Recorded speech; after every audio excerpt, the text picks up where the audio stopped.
Hello, everybody. Welcome to the We All Suffer podcast. I'm Cam Straw. Today, we have some special guests joining me, my friends Kene and Nate. And in this episode, we're going to explore the cultural barriers that make grieving so difficult in the West.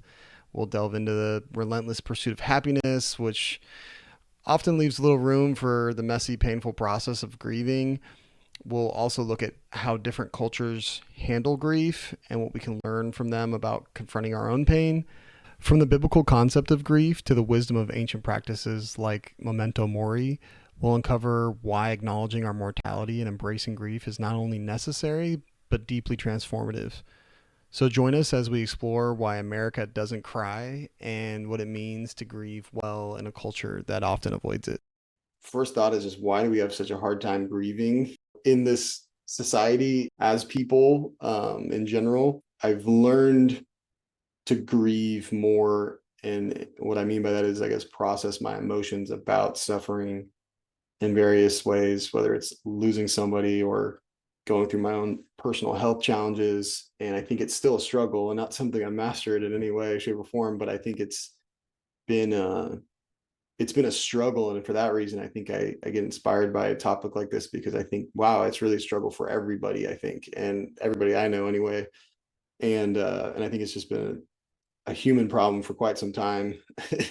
and I think that's what the Bible lays out, a lot of good stuff that I'm sure we'll get into. But I think that I've never really been taught how to grieve properly. It was never like a conversation. It was more, not in my family anyway. And I think so. It's interesting. And as a older, grown man now, whatever I call myself, talking to my family about it, for instance, it's like illuminating for them. It's like they've never thought about it, like my parents or different people. It's like, oh yeah, but then they're starting to reflect more on it. And I think I don't know, I think there's still, I guess, a cultural consciousness of like, maybe a little trepidation about talking about death or, these kind of harder topics. And before we go into that whole societal thing, I think that's just kind of where I'm coming from as we talk about this, my personal experiences and the struggle I still have to try to wrestle with what that means to properly grieve or to suffer well, or whatever phrase you want to use. But I have been inspired as of late in the last couple of years, just reading different books on it, focusing on it more in scripture, and talking to you guys about it recently. So Yeah, I think the topic of like grief, suffering, just generally diving into just how we process hard things, process our emotions. It's a really important topic. It's one that I guess on some level we know we need to address, in the sense of like this next generation, I think, is like the most anxious and like worried, and like all the different stats that people talk about, which speak to the emotions and underlying things that we're feeling under the surface. um but yeah, I think on a practical level, it's one thing to talk about the need for programs and things like that. I think it's another thing for it to really happen in interpersonal relationships with people that you interact with. I know for me, with the way that I grew up, and I think the way that my parents parent, there was always a little bit of like a barrier between them and me, and that was kind of just generational, based on like how they were raised. And um, so there wasn't always a lot of room or space for them to share their emotions and what they were feeling and what they were working through, at least not like the really sad, deep things. Like I think I saw my dad cry once. Um, and I think that probably stems from just a larger history for our family of origin, but also just, I think, African Americans, and just processing all the things that we've processed, learning to keep up a certain facade, to bear under everything. But yeah, I think like as I think about my history of with grief and stuff, it's been one just kind of learning as life goes, and I think one of the kind of quintessential moments for me was just my grandfather's funeral and me walking into that space, looking to be in a space of mourning. But the kind of tradition of the folks around me was to uh, focus on that moment more as like a moment to try and like lift everybody up. So like, I think what I'm getting at there is just like, there are different cultural perspectives on like our ability to grieve collectively and maybe like the timing of things, and I think getting that right can be can be hard, and that might also be a reason why people feel less likely to share openly and like what they're feeling, because they're not sure where the other person's at, where they're how they're going to receive it, and maybe why we're maybe leaning into more of a culture of professionals that we speak to, um, which we need professionals, but that coming at the expense of being able to speak honestly and openly with our friends. And so we hire professionals for that as opposed to also sharing that with our friends. So, Super. Can I just make a yeah. comment on that too? Yeah, because I have a family member, someone who's got a pretty significant impairment, I would just say, and they were commenting the other day that people come up to them and say, "Man," and they're trying to say this in an encouraging way, but it doesn't come off. It doesn't come off the way, but they say, if I had what you had, I just wouldn't be able to live. And and they're trying to be empathetic, but they take it in terms of like they're like, oh, so you basically are saying that I have like no value, and that I should Yeah. basically just off myself.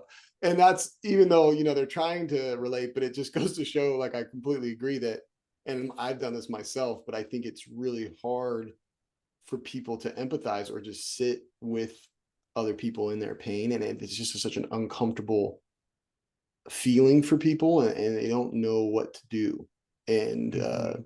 and maybe, obviously because of all the things we're talking about. But anyways, I just wanted to comment on that because I thought that was very apt, and what's happening today.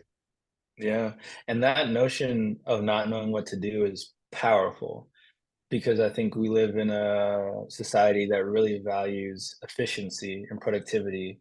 So as opposed to being comfortable with just like there's no clear product or result that's coming out of this besides just me being with this person, because there's no clear outcome, it's like, oh, then why would I do it? You Yeah, know? what's the point of talking about this right now? Yeah, what's the point of us feeling our feelings or whatever? Yeah. Yep. Yeah, I think I was reading a verse in Psalm 30 this earlier this week, and I believe it was David speaking, and he shares this Psalm 30, verse 1 through 5. It says, out of the depths I cry to you, Lord. Lord, hear my voice. Let your ears be attentive to my cry for mercy. If you, Lord, kept a record of sins, who could stand? But with you there is forgiveness, so that we can, with reverence, serve you. I wait for the Lord, my whole being waits, and in his word I put my hope. Mm. So that's kind of been the verse I've been reflecting on since we're talking about grief or grieving. And it just struck me as interesting because I would say that there was a process for grieving for those who were in dire situations. There's always been a process for grieving, right? Maybe they didn't call it grief. They didn't call it mental health. They didn't call it counseling, but there's a process. And even the idea of lamenting, which is another Old Testament Jewish practice. It's the idea that we're going to talk and express how we feel. Um, ripping their clothes, right, in sackcloth and ashes. So these are all different ways of grieving and processing and having something to do, which always related back to God. And to your point, Cam, and even Nate, about how we do it today, it's almost like that there's no room for that. There's no room to do that. And if you do that, you're wasting time because time is money, Mhm. right? That's the capitalistic perspective. Or if you do that, you're weak, and we can't trust that you can actually do your work well. Because if you're going to be crying like they're over there, we need someone who's confident and strong, right? When in reality, everyone does it, they just hide it. So why shame it rather than find a way to acknowledge it? That's healthy, obviously, in a way that we can use that as a transformative practice to help us be stronger, be better in whatever we're doing, whatever practice we have.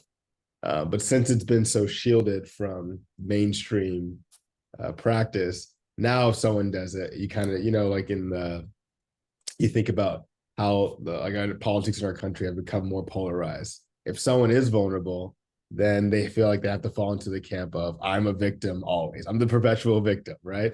So that's what they see, because there's not a healthy way of processing our weakness and our emotions so that we can get to a place of not even strength, but just to a place of promise, positivity, deliverance, however we want to call it. It's not supposed to put a hierarchy on our weaknesses. It's just to say that it's the human condition that we need to grieve because we have losses in different ways. And if we're not finding some way to practice that, just like we just read in the Psalm, right? His way of grieving was going to the Lord and kind of walking through it and writing it down, right? Some people think it was a song. So creating a practice to help him acknowledge the pain, the suffering, but also to help him not sit in it to a place where he is unable to be a productive member of society, right? Right.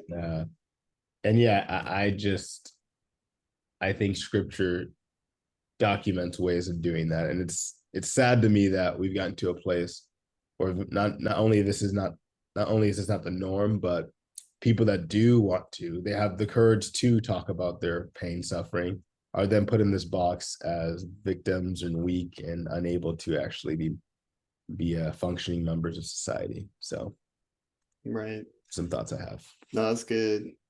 I do think it's really interesting to think about Western just society and culture and how different it is from other cultures, but even just the time we're living in, because now a lot of cultures are westernized. But in kind of reading more about it, just seeing that there was just more of a religious underpinning in most cultures, right? Just like there used to be in ours, and that also informed people's ideas of suffering and grieving and how to grieve, and that there was a point to suffering where now if obviously the pursuit of happiness is the kind of Western mindset, and that's why we're here. It was really, you could I guess change that word to the pursuit of pleasure in the way that we think about it. And then Tim Keller wrote, in this view of suffering, or in this view, suffering can have no meaningful part. It's a complete interruption of our life story. And he went on to talk about Dr. Paul Brand, who had a book called The Gift of Pain. And he said it's because the meaning of life in the United States is the pursuit of pleasure and personal freedom, that suffering is so traumatic for Americans. And I think that is really like, it just summarizes it so well, that just like, because if our focus is only like happiness, then of course, we don't know what to do with suffering, because it's just, we got to feel good, and that's what it's supposed to be. And everybody, it's like almost a right that we have or something, where obviously in the Bible, but in even other cultures, like there was suffering was there to teach us something. And I think you would probably know this, Kenny. I might have mentioned this before, but I think in the Greek, I think it's Hebrews 2, where it talks about Jesus he learned obedience from which he suffered. And yeah, in the Greek, learned is almost the same word as suffered, which I thought was really interesting. It's like one letter off. Like it's clearly like a play on the word in that scripture, but it's like, I feel like that's just goes to show how much the Greeks, connected suffering with obviously growth, learning. right. So I found that fascinating, but so counter to the culture that we're in. Yep, 100%. And that like made me think of the podcast you shared with me a while back, where John Mark Comer was getting interviewed, and he was kind of talking about somebody's research who did, like a quantitative study around what leads to actual long-term growth for Christians, and those three things being deep friendships. So like those 1 to 5 relationships that are like your really close circle. Then the contemplative prayer, and then suffering.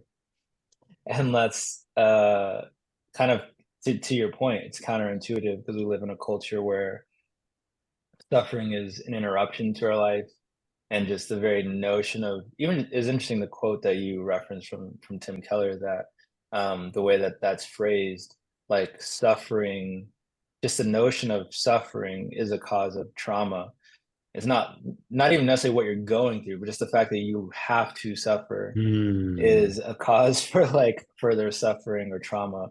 Um, and this says so much about our state of mind and how we process life. Right. And I think that feeds into kind of what you were talking about with kind of the victim mentality and some of that we see. There was actually a really good movie you guys need to watch called Dream Sequence, a recent kind of indie flick with Nick Cage. But he, real quick, like he shows up in everybody's dreams.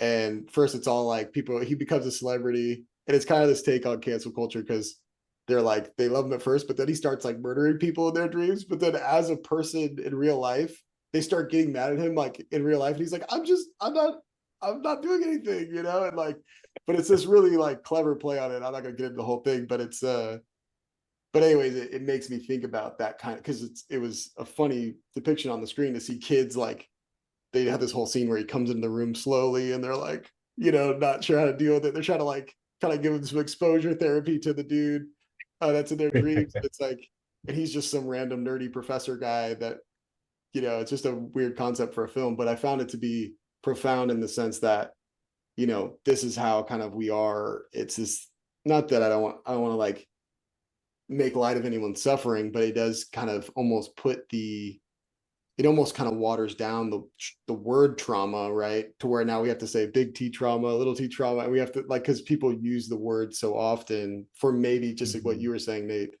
It's just the experience of suffering that we all have sometimes, where they're not to negate the fact that some people go through the actually, some really traumatic things that maybe isn't the norm. But anyways, but I found that to be yeah, just kind of the way it is. But it's interesting too, because I think in society, I think we were exchanging videos on this guy. I don't know if you've heard of Brian Johnson before. Have you guys seen this? He's like the multimillionaire who thinks he won't die.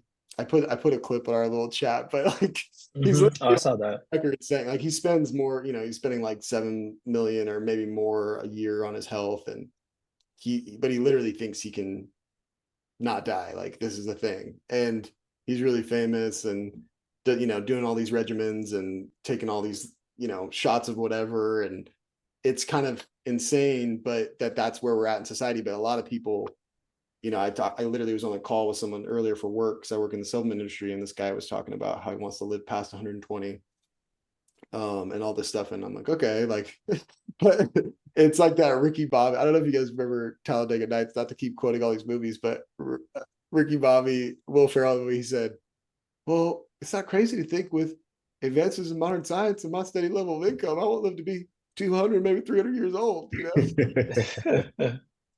one of the best lines. But I think it's just kind of crazy that that's where we're Yeah. at. Obviously not everyone lives there, but I think there's this kind of the lack of acknowledgement that we're going to die. And I think that's also kind of ultimately what we're coming down to when it comes to all these fears and avoiding grieving and avoiding pain. We're ultimately avoiding the fact that we're all going to die one day. And Right.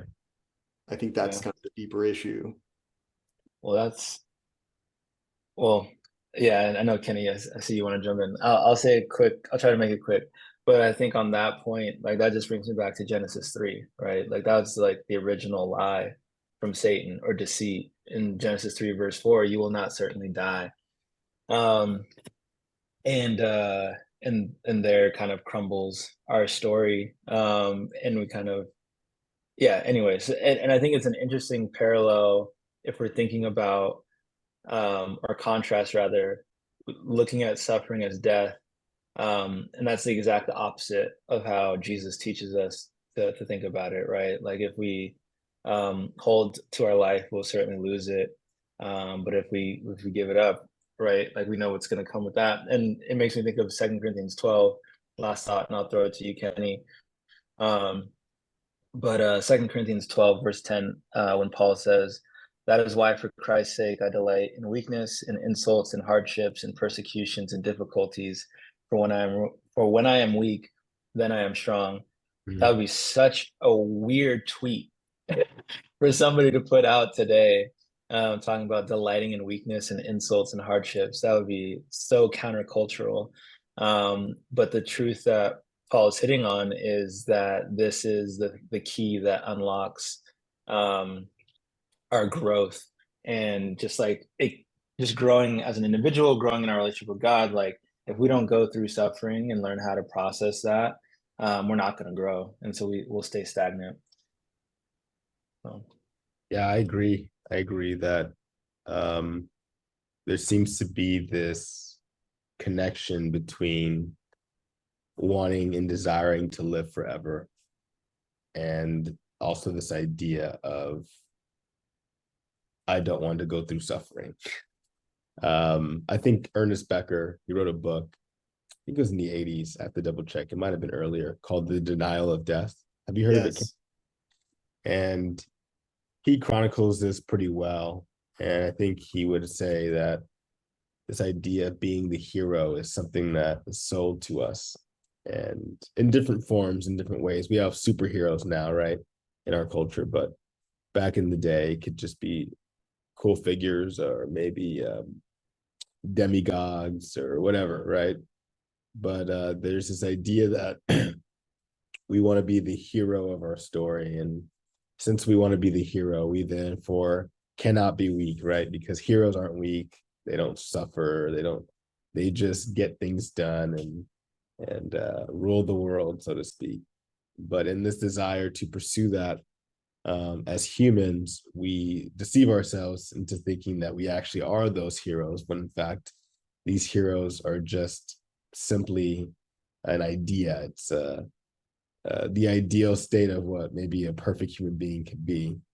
So rather than acknowledging that, we decide to try to become that. We spend our lives trying to live up to this standard, which, we in reality we can't. But it's because of fear. Like we're afraid to die. And it's so much easier to live in an illusion than to acknowledge our reality, which is we are going to die. I mean, I can relate to that personally. Just I remember thinking there are times when I played a sport in college and high school, and there are times when I'm like, oh, I can do this forever. Like, I'm going to be on top of my game. This is great. And then once I turn 31, and I'm like, oh, I can barely jump anymore. I'm like, wow, I kind of figured that this would last forever. I felt invincible for years, and now I feel fragile. And I think that's just a physical manifestation of it. But there's the emotional, there's the spiritual, there's the existential, there's the intellectual. These are all areas in our lives in which break down at some point in some way. And we can either continue to live in an illusion and sweep that stuff under the rug, or just acknowledge, okay, there's something that's real here, and I need to acknowledge this. What is that? And then going back to scriptures and going back to God, I think that's where a figure like Jesus can be so great, because he actually does what we try to do as that hero mentality, but he does it in a way that acknowledges pain, suffering, grief, anguish, and it's still redemptive, it's still glorious, it's still heroic. Yeah. I think that to me is just mind-boggling, how we can just sweep that away and act like that doesn't address every single human being who's ever been created. No, I love that. That's super deep. And I think that's a whole episode in itself we should focus on the spiritual aspect of how Jesus suffered. And I think that's something that's a lifelong pursuit, but we should definitely try to try to talk about it for at least a whole episode, because that is like, there's so much there in what you said. I think there is this concept that I wonder if you guys have heard about. I kind of recently came across it, but it was like, those old saints and stuff. I don't think it started with Saint Benedict necessarily, but I think he maybe popularized it, but there's been some other, even Stoics kind of thought this way to some degree. But the memento mori, which is essentially keep death daily before your eyes. And it's this practice, and Psalm 39, David talked about this a lot in different Psalms, and it's throughout the scriptures, but Psalm 39 kind of lays it out. In verse 4, it says, Lord, remind me of how brief my time on earth will be. Remind me that my days are numbered, how fleeting my life is. You have made my life no longer than the width of my hand. My entire lifetime is just a moment to you. At best, each of us is but a breath. And in Psalm 90, he says something similar: teach us how short our life is so that we may become wise. And I think that's like, and which is a whole other topic about the wisdom of that too. I think there is a real wisdom and a spiritual way of thinking. And it's not some morbid, like I was actually talking to somebody about this recently, about grieving, and their initial kind of like quick reaction was like, well, you don't want to just be thinking about that all day, that you're going to be, like, it's like, somehow I think we associate feeling with like, oh, we're just going to be depressed all the time.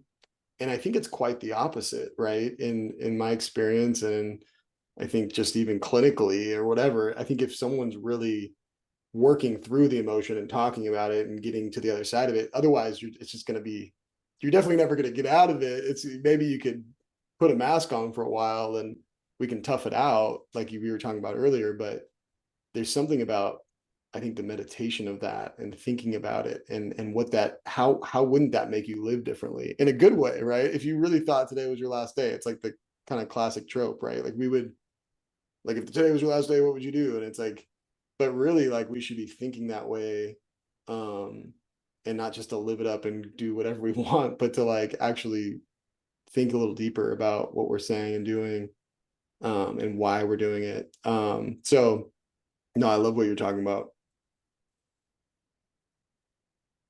Yeah. I mean, so how do we get into the practicals, guys? Like, how do we think about, how does this impact somebody on a day-to-day basis? If I'm listening to this conversation, what do I walk away with? What can I apply? I'm not the best practical guy, but I think there is a, obviously having the gratitude, thinking about your mortality, more often isn't a bad idea. I think also, there, we were talking about hope a little bit. Kenny was bringing it up, but like I do think about focusing on things that aren't temporary, as much, like, like the Romans 8 goes into this, like the hope, for in hope we have been saved, but for hope that is seen is not hope. For who hopes for what he already sees, but we hope for what we do not see. With perseverance, we eagerly wait for it. So I think there's something about that, kind of hoping in these, seeing where our hope is, seeing where our security lies, and kind of reflecting, I think, is a good thing to do just in general. Because I think any day of the week we could be getting excited about something like the next movie that's coming out, or oh, we're gonna get a paycheck on Friday, then we're gonna go ball out, or we're gonna go buy a house, or we're gonna get married, or we can look to all these circumstances that are essentially temporary. Or for me, it's, oh, if my health gets better, and not that I shouldn't fight for my health to get better, but if that's my whole goal in this circumstance changing, and that's where all my happiness is around. And so I guess the concept of like, if you're really pursuing happiness, like, is happiness the absence of suffering, or is it something that you can actually really achieve through suffering, and get some kind of, you can grow through that, and there can be happiness in the midst of pain, and maybe only real joy you can experience is if you know how to fully go through that. So I think, I don't know if that, I don't want to get too ethereal again, but practically, I think there's a way that to think, about those things more, and I guess that would be a way to apply it. I like that. I think, I mean, I think it's hard to give any real practical solutions in this, because the best way to do it is to somehow induce suffering and pain, which I would never want to do that on anybody, right?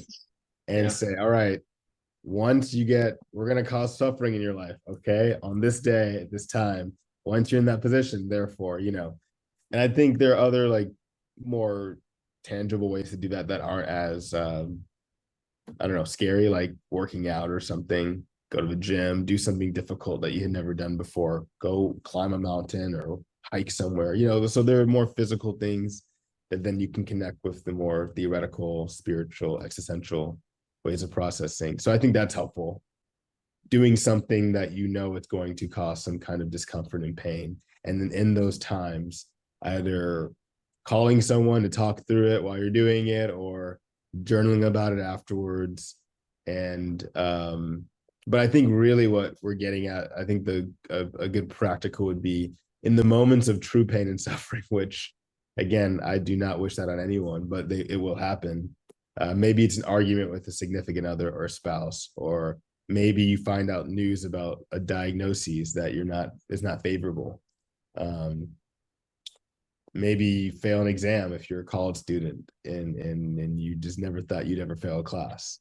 Like there's a litany of different things that could possibly happen. But whatever causes you to say, I'm going to shut down, or I'm frustrated, or I don't want to deal with this, whatever that is, in those moments, I think having a friend or someone that you could just call almost immediately and just chronicle what's going on in that moment, I think that's a good first step.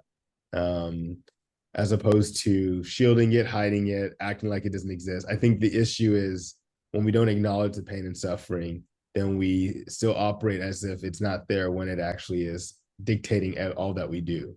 So bringing it to light as quickly as possible, I think would be a good first step.